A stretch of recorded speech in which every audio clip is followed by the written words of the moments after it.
Yesterday we were talking about becoming, and it's a very deep and sometimes abstract process. But the implications are very immediate.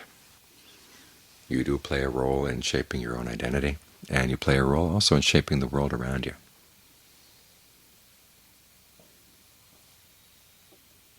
There are some limitations based on your karma, but there are also possibilities for greater freedom, for greater happiness, and those are the possibilities you want to make the most of.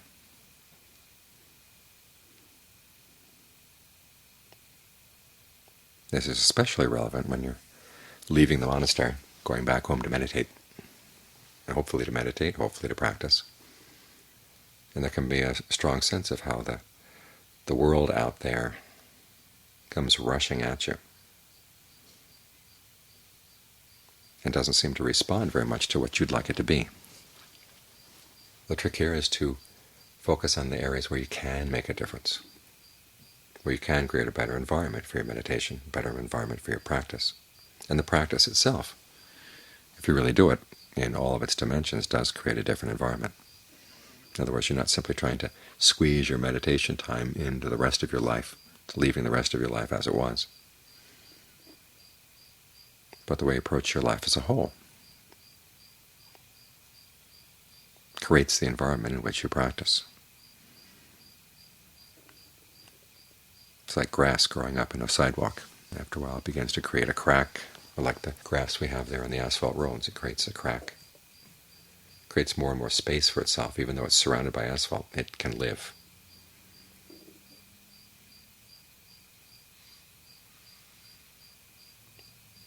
And you read that book, The World Without Us, and you realize how plants finally can come back.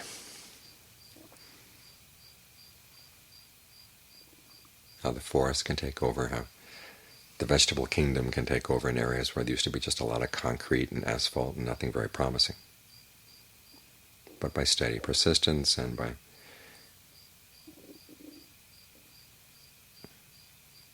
doing what they do best, they create a space for themselves. And so it should be with your practice. There's a set of instructions for monks, for new monks, and it helps the new monks get started on their way as new monks, but it's also a useful list for lay people as they go about their practice outside of the monastery. The first element in the list for the monks is being strict in terms of the body moksha, and for the lay people this translates into being strict in terms of your precepts. No killing, no stealing, no illicit sex, no lying, no taking of intoxicants. As you really hold by the precepts, you realize it does shape your life around you, especially the precepts on speech. You can expand that one on lying to include not speaking in a divisive way, not speaking in a coarse way, and not engaging in idle chatter. The idle chatter tends to be the one where most of the energy of the practice gets frittered away. One of Ajahn Fuang's students once complained to him she'd been sitting and meditating with a group there in Bangkok, and then left to go home, and she started gossiping with one of her neighbors, and she said, all that nice peace and quiet in my mind just got frittered away. And he said, well, what you did is you took the gold you had and you traded it for excrement.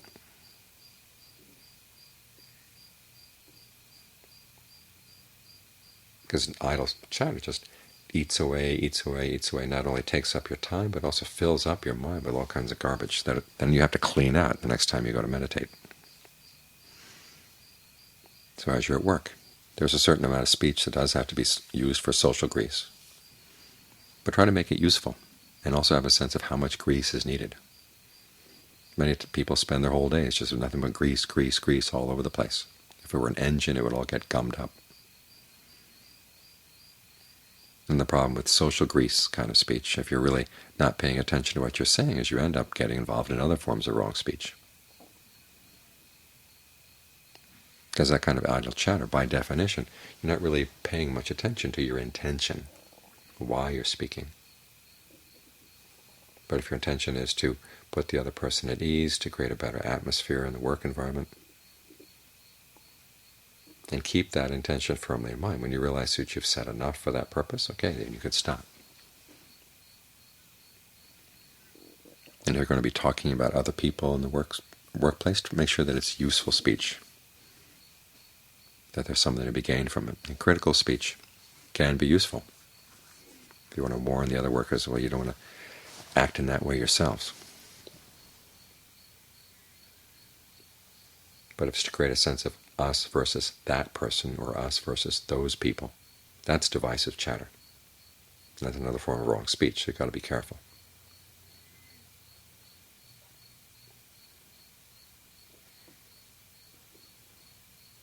But you find as you are more sparing with your words, the words begin to take on more value. And when you give more value to your words, other people start giving more value to your words as well. That creates a better environment for the practice. The next two items on the list are forms of restraint. One is restraint of the senses, which means that you're very careful about what you're looking for when you look, what you're listening for when you listen.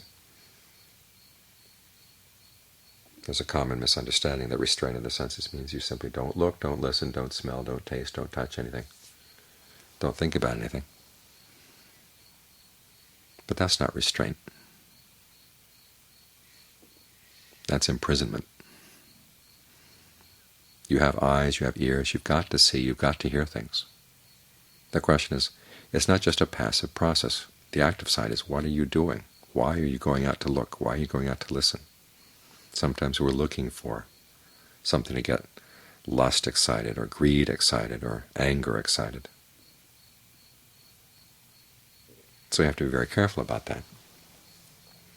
Again, think of your state of mind when you're going to meditate. If you're cluttering it up with all these defilements in the course of the day, then how is it going to be easy for the mind to settle down at night?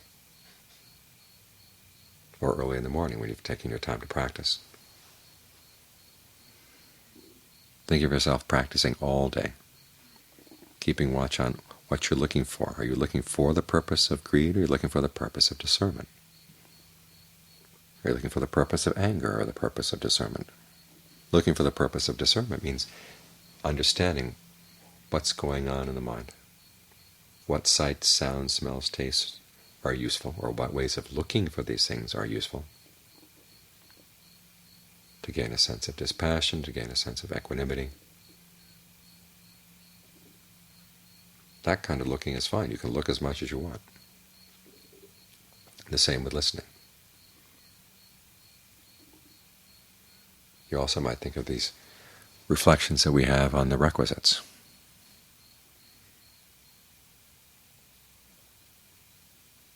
This too is a kind of restraint. When you're clothing yourself, why? What's the purpose of your clothing? What's the purpose of your eating? What's the purpose of the shelter you have? When you take medicine, what's the purpose for that? If you're very clear about the purpose, that you need these things in order to keep on practicing, you'll have a sense of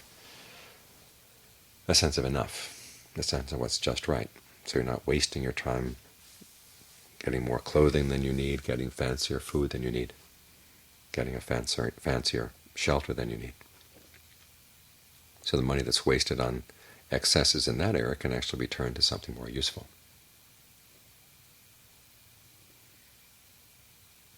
The other kind of restraint has to do with restraint with your mouth. This gets back to the precept on speech. It's not just that you hold by right speech, but you try to speak as little as possible. John Fuang's basic meditation instruction, he says, before you even think about training your mind, you've got to train your mouth. And the first way to train that is to ask yourself, when you open your mouth, is this necessary? What are the consequences of this speech going to be?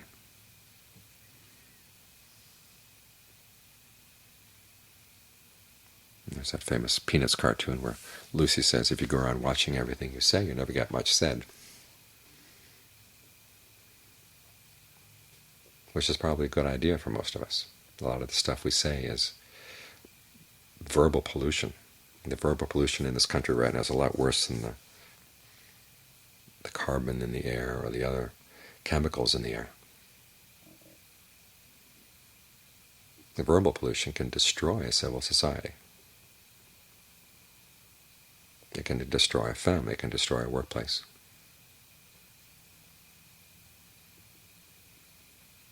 And so be very sparing with your words. And again, the more value you give to your words, the more value they'll have for other people. The fourth principle on the list is to try to find as much seclusion as you can. Have a quiet spot in your house where you do nothing but meditate. Try to find some time to be by yourself and let the other members of the family know that you need some time, you need some downtime.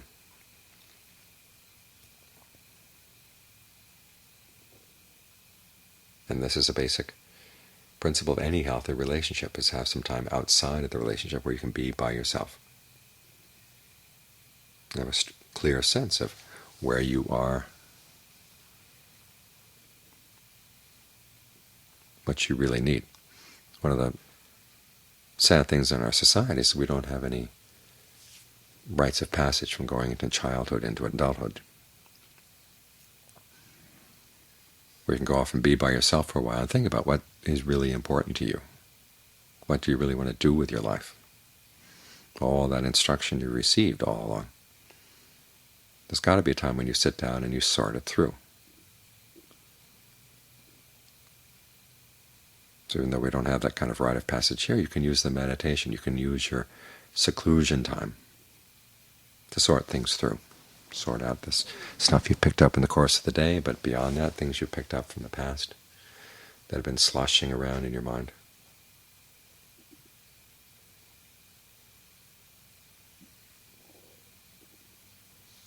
The influences of the narratives that you've been bringing to your life, you can stop and look through those, and again, clean those out. Realize that your past is now just a thought in your mind. There are influences in your mind, there are thoughts that are still there in the mind. But you're in a position now where you can sort through them and decide, okay, which influences from the past do I want to continue to have an important role in shaping my life, and which ones do I want to put aside? We talked about this a while back, is that how you live the present moment is also reshaping your past. In other words, the choices you make now either reflect good influences that have come from the past, or else they can reflect bad influences. And you're basically choosing which influences do you want to have continue to play a role in your life. So if somebody down the line decides to write your life story, they can say, well, this person had some really bad problems in her childhood or his childhood, but was able to overcome them. Rather than the more deterministic kind of storyline, which says, well, this person started out really bad and it just kept on going downhill from there. There was no hope for this person from the very beginning. The choices you make now determine which of those two narrative lines is going to be the one that applies to you.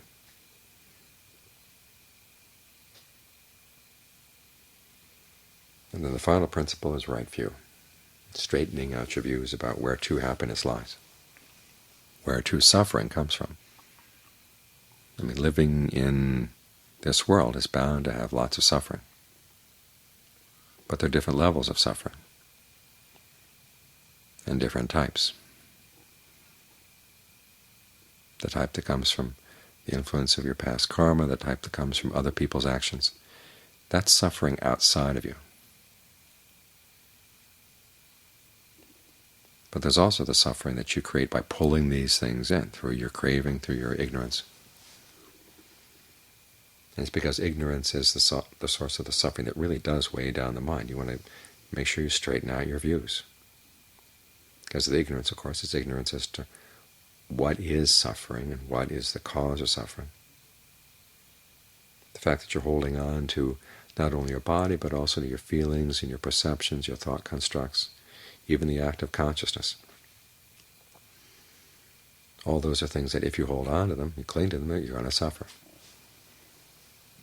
Now, the holding on to them doesn't mean your mind has a hand. What it does mean is that these are activities that you get engaged in, and you identify with them.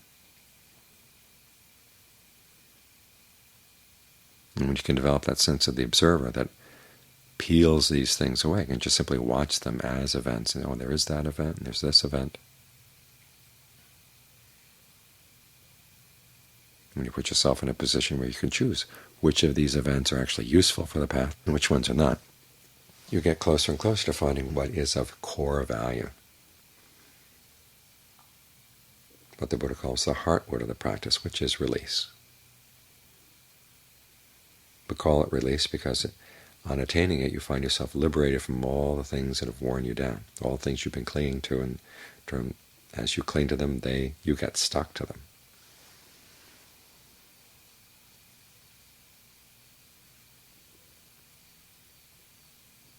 But there's a dimension where there's freedom from these things.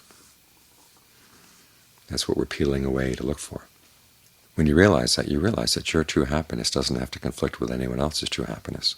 That thought in and of itself makes it a lot easier to develop the right view that goes along with thoughts of universal goodwill, universal compassion, universal empathetic joy, universal equanimity.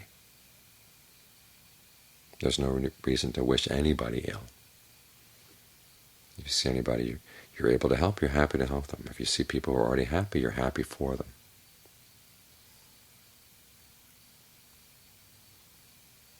Because you realize that your happiness and their happiness on the ultimate level don't have to conflict.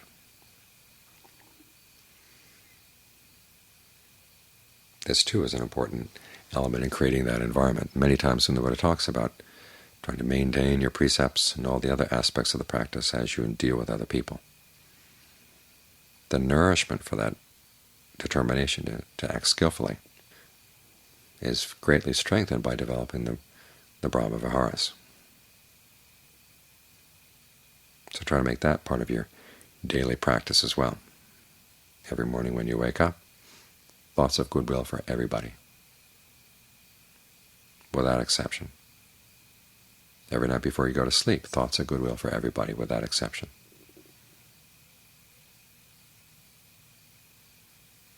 At important points throughout the day, when you find yourself getting flustered by your dealings with other people, stop for a minute and say, I really would like these people to understand what true happiness is.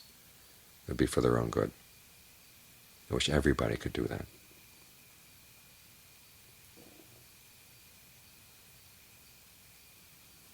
That takes the issues of your daily life and puts them in an entirely different perspective.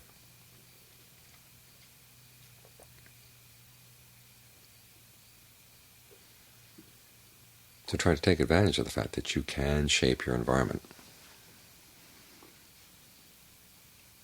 The practice of meditation makes it easier to have the determination to do that, and of course your determination to do that creates an environment which is easier to meditate.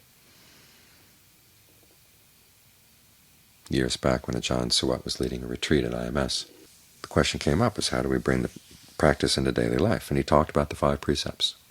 Now some of the people got upset, thinking, well, he's looking down on us lay people, thinking that's all we can do is 5 precepts. But that wasn't the case at all. He was pointing out how important it is, as you're meditating, to create the environment for your meditation through the 5 precepts and through these other elements in the list I mentioned just now. It's all of a piece.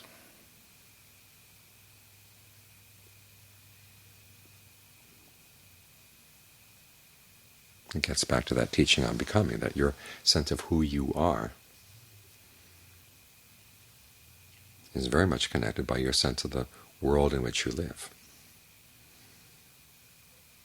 And so your identity as a meditator can be improved greatly by acting in such skillful ways that creates a better world for yourself.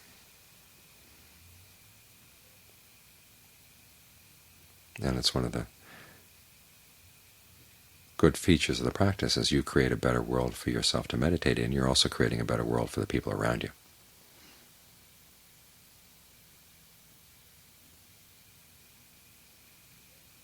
So try to keep these principles in mind, observing the precepts, restraint of the senses, restraint in your speech, finding time for seclusion, and straightening out your views.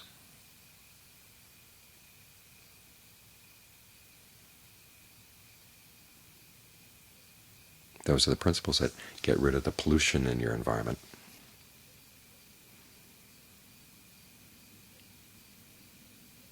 and make it a much better place to live and practice.